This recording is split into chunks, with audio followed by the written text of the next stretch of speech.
এবং সংশ্লিষ্ট সকল মন্ত্রণালয়ের সচিবগণ ছিলেন।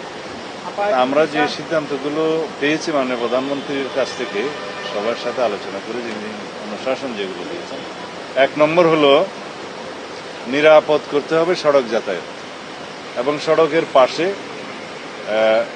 স্বাস্থ্য মন্ত্রণালয়ের অধীন যে সমস্ত ট্রমা সেন্টার আছে ওগুলোকে কার্যকর করতে হবে সিভিল সার্জনের নেতৃত্বে।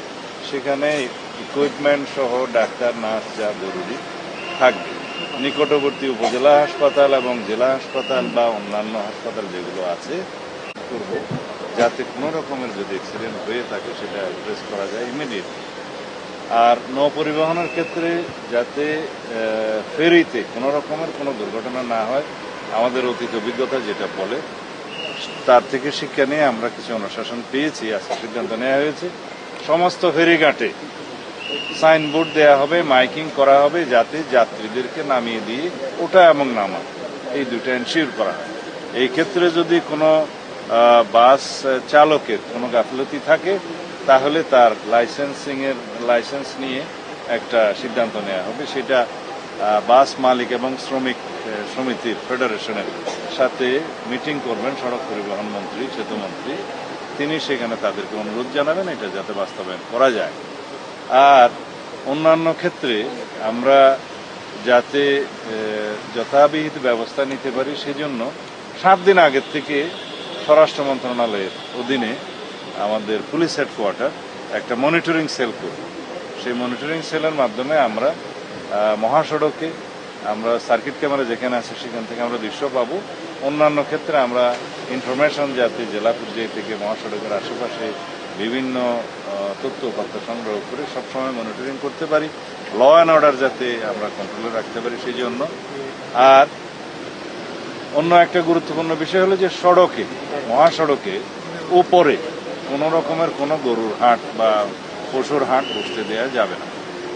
আর রেল লাইনের অন্তত এমন দূরবর্তী স্থান নির্ধারণ করতে হবে যাতে রেল লাইন কোনো ব্লকেজ না হয় এবং পশুর পারাপারের সাথে যাতে রেল লাইনের চলাচলে কোনো অসুবিধা না হয় সেই জন্য এটা প্রিকশনারি মেজার্স হিসাবে আমরা বলেছি যারা রেল লাইনের আশেপাশে কোথাও দূরবর্তী স্থানে যাতে কোনো ঝুঁকি না হয় সেই সমস্ত স্থানে দেওয়ার জন্য। আর সিটি কর্পোরেশন যদি আরও সংখ্যায় বাড়ানোর প্রয়োজন হয় এমন কোনো স্থানে পশুর হাটের ব্যবস্থা করবেন যাতে সড়কের উপরে কোনো রকমের কোনো ঝুঁকির সৃষ্টি না হয়, সড়কের উপরে যাতে হাট না হয়। আর কিছু আছে? ও হ্যাঁ, মোস্ট ইম্পর্টেন্ট এটা হলো প্রত্যেক বছর কোরবানির ঈদের সময় দেখা যায় মাদ্রাসা, এতিমখানা এই জাতীয় ধর্মীয় প্রতিষ্ঠানগুলো যারা চামড়া সংগ্রহ করে লোকাল পর্যায়ে জেলা উপজেলায় তারা অনেক অসুবিধার মধ্যে থাকে প্রিজার্ভেশন নিয়ে এবং চামড়ার মূল্যও খুব কম থাকে। এই বিষয়ে মাননীয় প্রধানমন্ত্রীর সংশ্লিষ্ট দপ্তরগুলোর সাথে কথা বলবেন। আর আজকে যেটা সিদ্ধান্ত হয়েছে commerce ministry, industry ministry, BSCIC সবার সাথে কথা বলে তিনি সিদ্ধান্ত দিয়েছেন প্রিজার্ভেশনের ক্ষেত্রে যাতে আমরা সিরিয়াস থাকি সেই জন্য এখন থেকে জেলা উপজেলা পর্যায়ে ট্রেনিং, প্রচারণা এবং বিনামূল্যে লবণ সরবরাহ এগুলো করা হবে। সেই জন্য আজকে তিনি বাজেট দিয়ে দিয়েছেন যাতে করে চামড়া নষ্ট না হয় এবং ঢাকা অভিমুখে যাতে 7 দিন চামড়াগুলো না আসতে পারে। এই জন্য যে ক্রমান্বয়ে আসলে আমাদের এখানে যে ট্রিটমেন্ট প্ল্যান্ট আছে তার উপরে প্রেশারটা কম পড়ে, যেটা সেন্ট্রাল ট্রিটমেন্ট প্ল্যান্ট আছে সিইটিপি বলে বোধহয়, সেখানে আমাদের যে ধারণ ক্ষমতা, ট্রিটমেন্টের ক্ষমতা তার উপর যাতে প্রেশার না পড়ে সেই জন্য পর্যায়ক্রমে এই চামড়াগুলো আসতে হবে।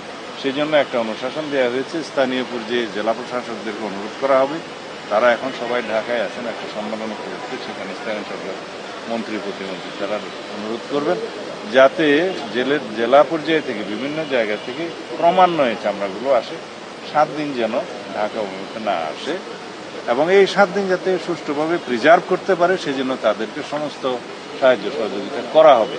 এইগুলো ছিল আমাদের ডিসিশন এবং ভবিষ্যতে চামড়া শিল্পকে যাতে আরো সমৃদ্ধ করা যায় সেই জন্য মাননীয় প্রধানমন্ত্রী আলাদা একটা ব্যবস্থা নেবেন এই ইন্ডাস্ট্রিকে কিভাবে ডেভেলপ করা যায়, সেন্ট্রাল ইটিপির ক্যাপাসিটি যাতে বাড়া যায় এবং যেগুলো ব্যক্তি মালিকানা অথবা বিভিন্ন কোম্পানি যারা এই চামড়া শিল্পের সাথে জড়িত তাদেরকে তাদের ইন্ডাস্ট্রিতে যাতে ইটিপি স্থাপন করা যায়, অনেকে করেছেন বড় বড় যারা কারখানার মালিক, বাকিগুলোতে যাতে করা যায় সেই জন্য তিনি ব্যবস্থা নেবেন এবং সবাইকে অনুরোধ করছেন।